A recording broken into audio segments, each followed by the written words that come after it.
Welcome to DaAi Headlines. I'm Helen Now. Thank you for joining us. Coming up in today's show, Taichung Tzu Chi volunteers in Taiwan help survivors of the recent Nantou Road fire clean up their homes. We meet Penghu's Coast Guards who have taken to the front line in the fight against drug trafficking in Taiwan. And we meet Yang Yating, whose life has changed for the better after meeting her foster mother.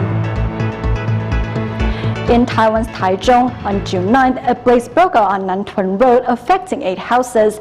Although all the residents escaped unharmed, the houses were severely damaged. Other than providing assistance soon after the disaster, the next day, 50 volunteers came together to help residents clean up their homes. Inside the house, a burning smell remains as Tzu Chi volunteers are busy cleaning up. We Tzu Chi volunteers also feel the sorrow of these fire survivors. We all want to help them return their lives to normal. That's why we are here. The fire destroyed 8 houses, affecting 7 families. Thankfully, the residents all escaped unharmed, but they desperately need helping hands for cleaning and repairs. Please help us remove the damaged furniture. The second and third floors were destroyed. There are leaks in the first floor. It's heavily damaged. It may require over a year to rebuild the house. The fire broke out on June 9th, and 15 Tzu Chi volunteers soon arrived to care for the victims. On the next day, 50 volunteers were at the scene to help clean up. Tzu Chi volunteers voluntarily contacted the borough office on June 10th and said they will send volunteers to help clean up and salvage damaged items. Thank you very much. The community where the fire broke out is over 40 years old, and many of the houses had not installed fire alarm systems, showing the importance of making sure your own fire alarms are ready to go and up to date. In 2011, Queensland, Australia was hit with the worst flooding in nearly a century. Soon after the disaster, Tzu Chi volunteers arrived to the hard-hit city of Ipswich to help. The bonds formed between the city and Tzu Chi remain close to today. Therefore, volunteers choose to host the first Buddha Day ceremony outside of the Gold Coast Chinese community there. Here in Ipswich, at the first ever Buddha Day ceremony in Australia, were members outside the Chinese community. In addition to school and city officials, over 200 former care recipients gathered to take part, and they came prepared. So we pack your money to put it in the channel and the switch up and the current. Not many. Oh, it's enough. Thank you so much. Oh, 3. Oh, thank you so much. Thank you. Thank you. Following the floods of 2011, the biggest that Queensland has seen in a century, Tzu Chi volunteers arrived to assist with aid and clean up. The bonds formed at that time have continued to this day, with the mayor of Ipswich even making a trip to Taiwan to thank Master Zheng Yan personally. In fact, the mayor has become one of Tzu Chi's biggest supporters and is a familiar face at all Tzu Chi events here in Ipswich.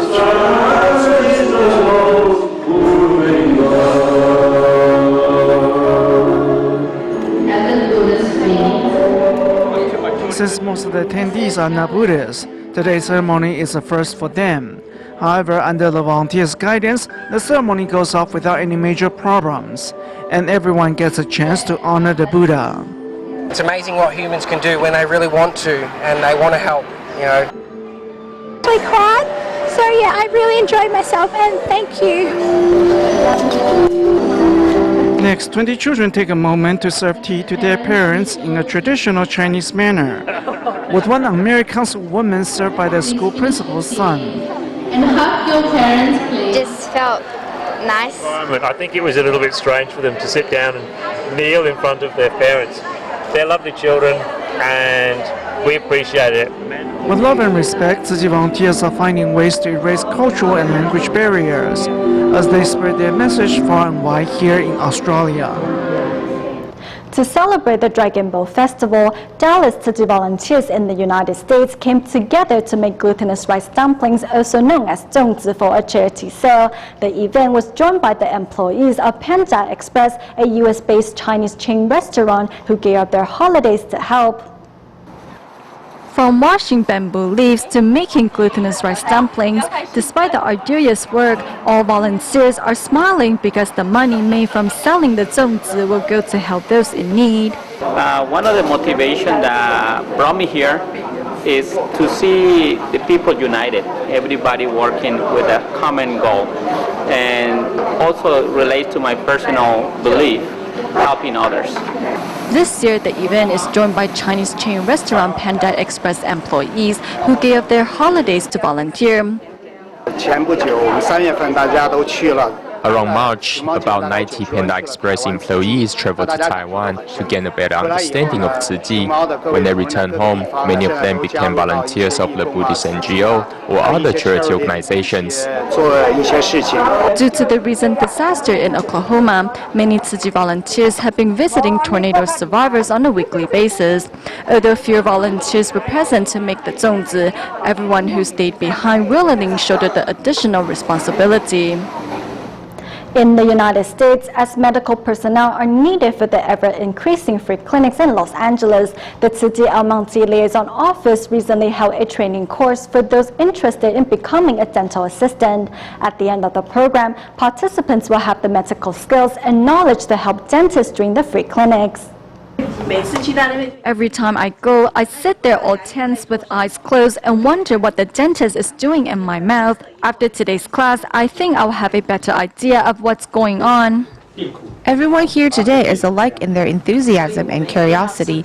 Those joining the dental assistant program in El Monte, California, range from housewives to white-collar businessmen.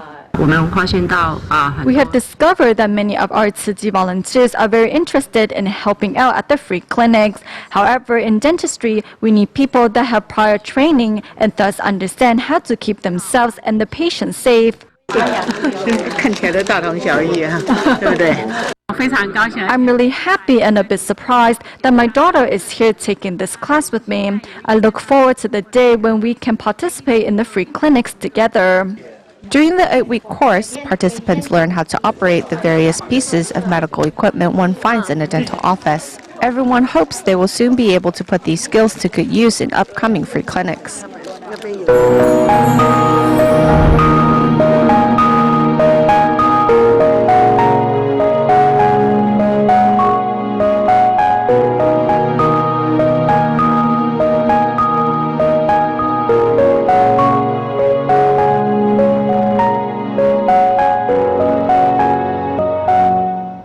In light of growing concerns over drug abuse and drug trafficking in Taiwan, beginning today, we bring you a new series of reports which focuses on the enforcement, abstinence, and rejection of drugs. Today, we take a look at Penghu's Coast Guards who have taken to the front line in the fight against drug trafficking.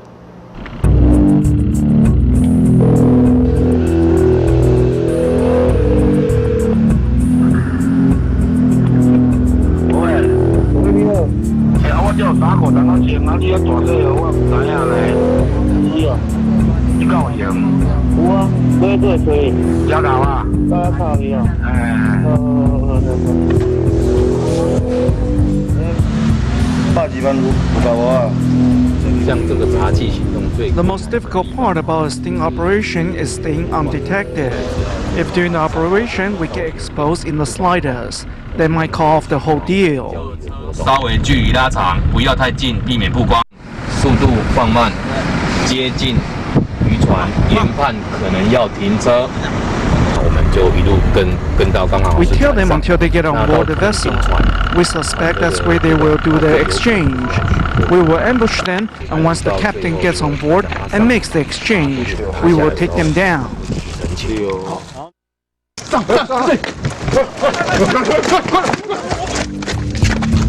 这生饼干，我们当然。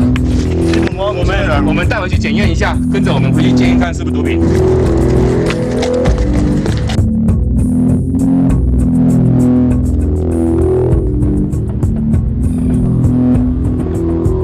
Investigative work is somewhat like fishing. It's about waiting. We know which types of fish we can catch in which season, but we don't know where the fish is, so we have to wait. Investigative is much the same. Once we receive a tip-off, we don't act immediately. During our investigation of the Jin Hongchun case, we had discovered that $16,700 worth of fuel was pumped into the vessel, and the crew had suddenly changed. 3 months after entering the harbor, it left again. So when we pieced everything together, it became apparent that they were trafficking drugs.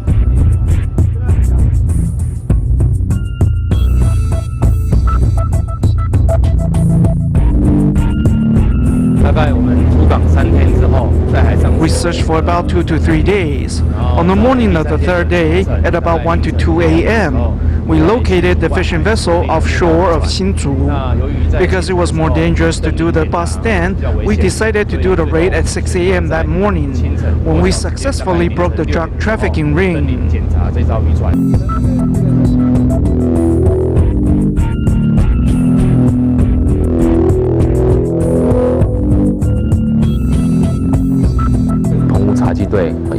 Our team is stationed here in the southern point of Taiwan. Given the intricacy of this area, most fishing vessels which pass through here are linked to drug and cigarette trafficking cases. Therefore, our investigative work and intel gathering is unending. We hope to stop the drugs offshore before they reach land.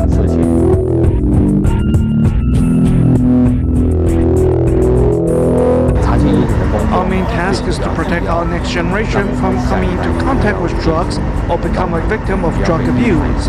I hope our team will continue this fight to combat drug trafficking and prevent it from entering our society.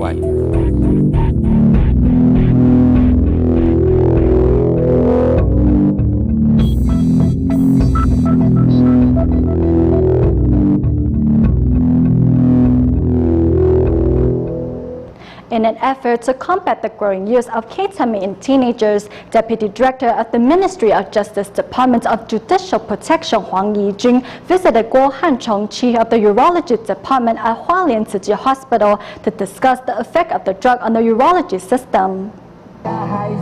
Most users of ketamine don't realize that the drug causes long-term and irreversible damage to the human urinary system. In fact, long-time users often need bladder reconstruction surgery to recover. Bladder will get smaller and smaller, it atrophies, and the amount of urine it can carry falls to less than 100 cc. When you are at that stage, it is already very hard to recover. In order to strengthen Taiwan's battle against ketamine abuse, the Deputy Director of the Department of Judicial Protection visited Dr. Guo in Hualien for discussion on how to further educate the public and help those already addicted. We want to let them know that there are several medical options available, such as undergoing bladder reconstruction surgery to start their life anew and kick their ketamine habit. By showing the truth behind ketamine use, medical and government officials hope to stop people from trying the drug and get those that are using to quit. The 6-year medical students of Hualien Tzu University recently completed their 4-day simulated surgery class. The day after the class concluded, a memorial service for the 8 silent mentors who hosted the lessons was held. By offering their cadavers to help train these future doctors, these teachers who taught in silence pass on more than just life-saving medical knowledge. At the Tzu University in Hualien, Taiwan, medical students meticulously help silent mentors change into burial clothes with respect and affection. When we visit the home of silent mentors, we got to know how they lived and also met with their family. It was quite a shocking experience because when it was time for the class to begin, I was no longer just looking at a blood vessel or an organ, but I was dealing with a person. Later at the memorial service, the students performed a sign language song to express their gratitude to these teachers who taught with their lifeless body.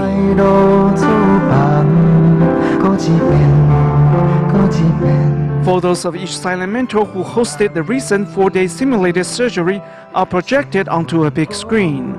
Their life has also been condensed into inspirational slides, which brings each silent mentor's family to tears. Knowing that the students have taken the true meaning of the class to heart, the teachers can now rest easy.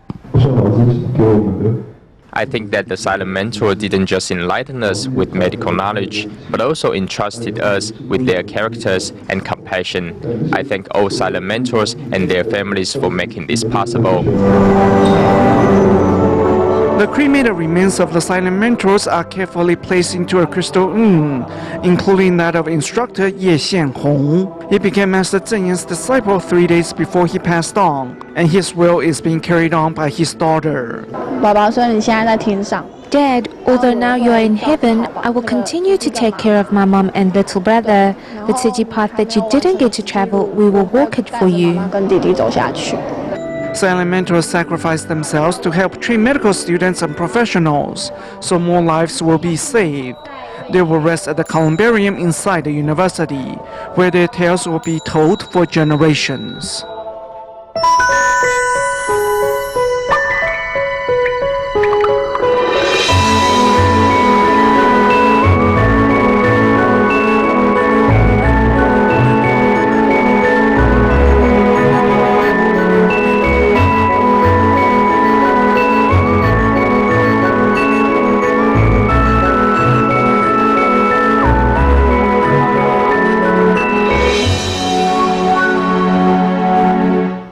What children need most is love and care, but there are many neglected kids who, if not led in the right direction, end up being a burden on society.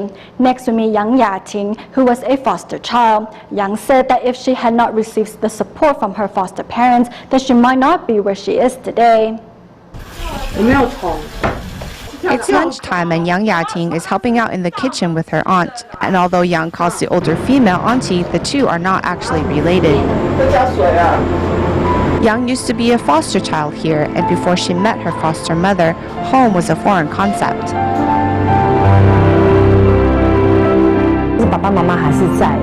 When her parents were in prison, she was returning to a place of residence, but it was not a loving home.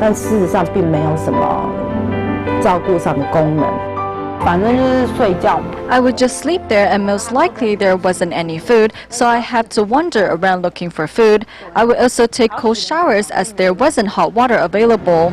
Long-term neglect is also considered a form of child abuse, so when Yang was in the 7th grade, she was moved into foster care.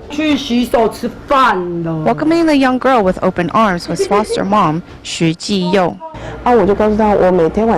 I told her, every night I will have a hot home-cooked meal waiting for you. Make sure you come home to eat it. My life became normal in the end. I gained weight from all the love and happiness. People must think that we are mother and daughter as we look alike now. But I want my skinny body back. After I arrived here, I ballooned up. There are many children out there still living in inadequate environments. A move into foster care could be the best option for them. If a kid who suffers from neglect or abuse does not go through foster care, then in their mind, views of family will only be what their original family was like. If they enter the system, then they can experience a different kind of family, so they can compare for themselves.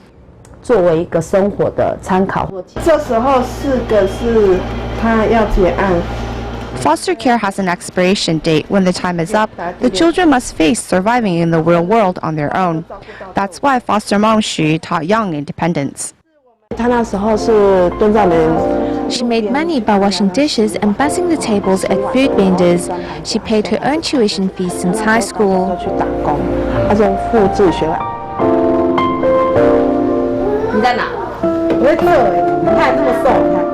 The spirited young lady left this foster home when she reached 18 years of age. What she takes away is the ability to stand on her own 2 feet and 6 years of love and care.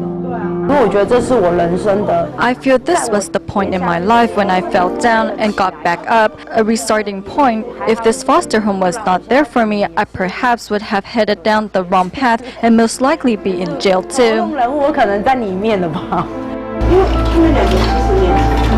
Now the former foster care child is an educator and a newlywed. After tying the knot, home now has a new meaning for her. As long as we remain healthy and are not starving, I feel that's all I need for my happily ever after. A rich lifestyle does not compare to a loving family. 其实也比不上就是一个就是一份爱。哎呀。 With this sentiment, Yang has decided to become a foster mom as well, paying forward the love she received to future generations. In our next report, we meet Tzu Chi volunteer Zhu Jingcai, who has dedicated himself wholeheartedly to the needy in Zimbabwe. But first, let's meet U.S. Tzu Chi volunteer Chen Jian, who devoted himself to the rebuilding of 3 Catholic schools in Haiti. Should follow. In 2010, after the Haiti earthquake, Tzu Chi overcame religious barriers to rebuild 3 Catholic schools in the country. One of the volunteers that made it all possible was Chen Jian, who traveled numerous times to Haiti to supervise the construction. There is so much love from the Master and global Tzu Chi volunteers. To spread Tzu Chi in Haiti, we need to give them hope. We decided to do so by providing them with better education. Also contributing his share in helping those in greater need is Zimbabwe Tzu Chi volunteer Zhu Jingcai. To improve sanitation in local communities, Zhu provides local residents with free haircuts to stop the spread of ringworm. Local residents in Zimbabwe are living in hardship. I know I have to follow Master Zheng Yan's footsteps and help those in greater need. I know in the near future, Zimbabwe will be a country full of hope. Despite the hardships along the way, Tzu Chi volunteers never complain and instead are grateful to have the opportunity to reach out helping hands to alleviate the pain and suffering in those in need. Next, we meet Jordanian Dr. Ala Kukut, who traveled to Taiwan to pursue a higher education in clinical medicine. Ala Kukut is also Tzu Chi volunteer Chen Chiohua's taekwondo students back in Jordan. Seeing his student thriving in Taiwan, Chen hopes that one day she can bring the knowledge and culture she learned in Taiwan back home to Jordan. This is Jordanian Dr. Ala Kukut, who has been pursuing a degree in clinical medicine in Taiwan for the past 2 years. On her graduation, she expressed the happiness of being able to continue further in her schooling. So I joined the master program in Taipei Medical University, and I hope one day I can practice medicine here because I really love Taiwan and I hope I can continue here.